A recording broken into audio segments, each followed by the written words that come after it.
Isang mapagpalang araw po sa atin lahat mga kabengbeng. Tama po ang nabasa nyo mga kabengbeng.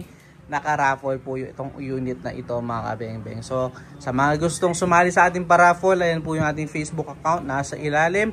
Message nyo po ako diretso dyan para ma-add ko po kayo sa ating mga group chat. So itong raffle natin ng ganito mga kabengbeng, set na po siya.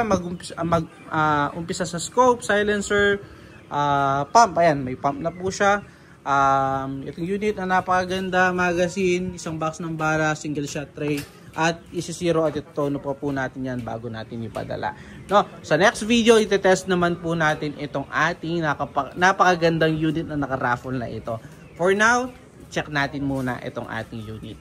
So, ayan, napaka-pogi mga kabengbeng. Ayan, full CNC Falcon Tactical PCP po. Ayan. So again, sa mga gusto sumali, nandiyan po yung ating Facebook account, nasa ilalim. So magkano? 650 pesos kada slot lamang po. Iilan na lang po yung slot mga kabengbeng, habol na po kayo. So ayan, pakita lang natin. So specs po nito mga kabengbeng, naka 0.6 liter bottle, 0.5 liter bottle tank or kalahating litro ng hangin. Pure steel barrel, 20 inches barrel mga kabengbeng, napakaganda tumama ng mga barrel na yan.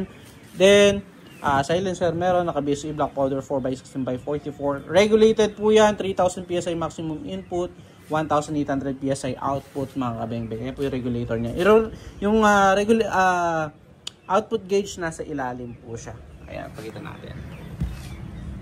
Ayan po siya. Ayan, nasa ilalim po. No?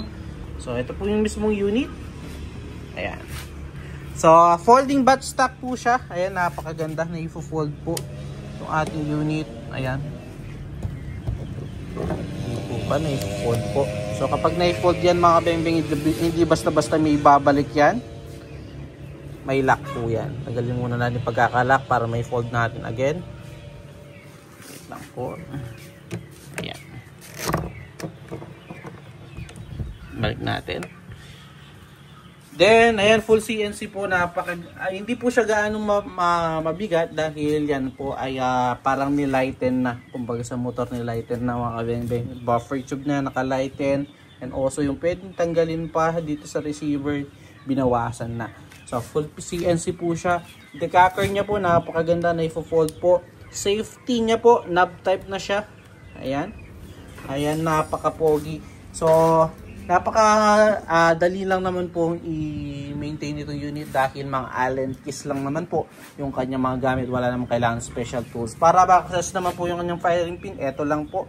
Allen din po, pwede siya para ma-open natin. Then, ano pa ba?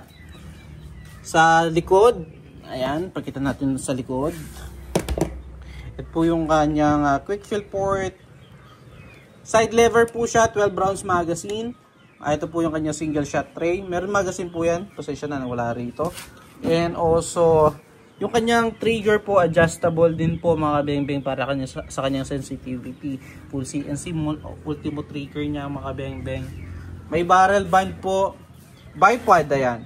At also itong kanyang napakatibay na underrail po, ayan. Halos wala pong galaw kung makikita nyo. Ayan o, halos hindi po gumagalaw talaga. Napakatibay po ng kanyang anti-rail. So, wala siyang alog na gumaganyan yung unit. And also, ito, adjustable hammer spring. Ito po yung kagandahan sa kanya for easy tuning mga kabengbeng. Nasa pinakamababa lang siya pero nakatuno na, napakaganda ng kanyang patama. So, sa next video po, itetest naman natin to. Again, mga kabengbeng, so kasama niya, ito pump na to. So, sa ating mananalo, ito po, meron siyang pump, scope, silencer, ano pa ba? Folding buttstock, magazine, ano pa ba? Yung kanyang isang box ng bala at single shot tray. So, yun, kompleto talaga. As in, gagamitin na lang po.